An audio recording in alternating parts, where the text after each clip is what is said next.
Do I really have to go miles before I sleep? Do I really have to go miles before I sleep? Toastmaster Nachiket. So as you heard, the topic is, do I really have to go miles before I sleep? Now, poetry has a very interesting way to captivate all of us. And the first question I would ask all of you is, has any one of you had the opportunity, the golden opportunity, to be in front of your parents or your relatives while your parents encourage you to narrate a poem or orate a poem? Quite a few of us, right? And I had always wondered what Robert Frost, the esteemed poet, meant when he said, I have miles to go before I sleep, I have miles to go before I sleep. President, Toastmaster of the day, fellow Toastmasters, and my dear guy. A very good evening. Good evening. Now, I always felt that poetry is something that's close to relatability. It's something where we sort of relate through phrases and through people with words.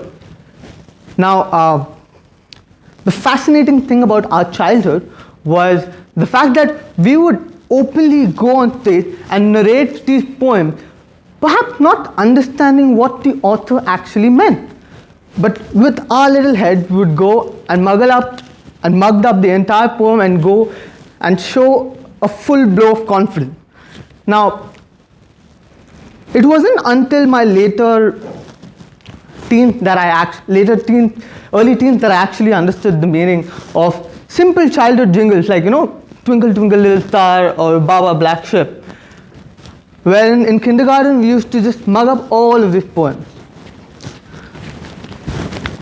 Now, next.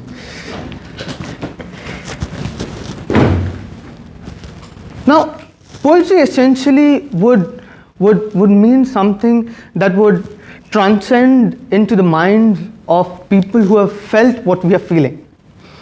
We would look for witness of what we felt. Did people really feel the same emotion back in the day? Right?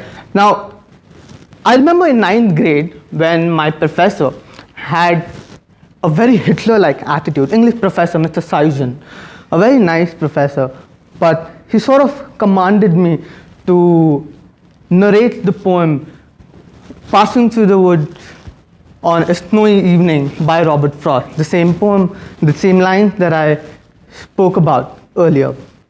I froze when he asked me that question. Although I mustered up the courage and then read aloud the entire poem in front of the class, but I don't think I truly understood the meaning. I was just 15. I thought, did Robert really have to walk miles before he had to go to sleep? I mean, that's so sad. But well, soon enough I understood what essentially poetry was, right? Poetry has a purpose. And the purpose of poetry, I think, is to pause, right? It's to pause and go through all the introspection and retrospection that we thought about our lives. And I often feel that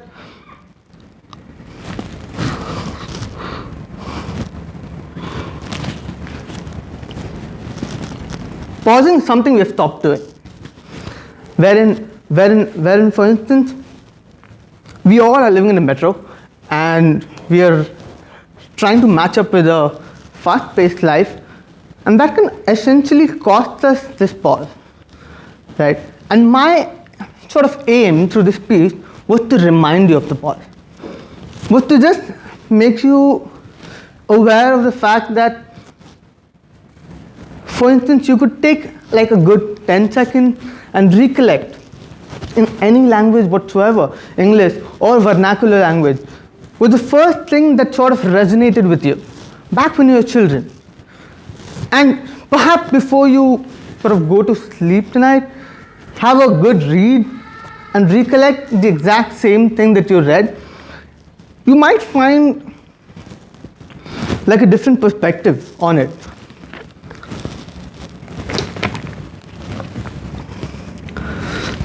So that's the exercise that I had thought I would give around to the audience. Now, fun fact that I actually wrote a poem on the title Pause, which I won in my college poetry competition. So this is based off in COVID-19. I'd want to narrate it quickly. Pause for trees that will shed happily this fall. With a century of productivity that sits upon us, nature is the one going reverse. Little could our fancy buildings help us on improving health. Greed has sown with market that slowed. Heat from the bullet trains were once again being felt by the feet of the poor. It's all a Skinner's box, illusions of nothing you fox. But a cat 22. Politics may be high, but trees are higher, at least helping each other breathe easier. And while most news are baked, with the constant rise of cases, we need to pause for trees that will shed happily this fall.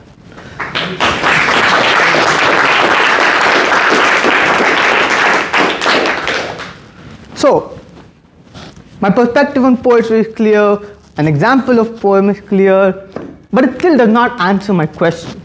Do I really have to go miles before I sleep?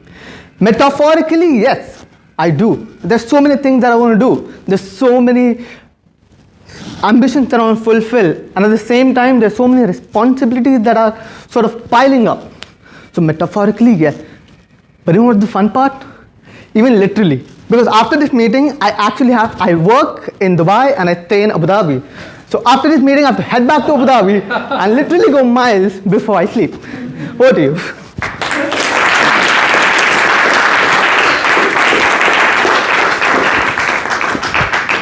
We have a poet in the house.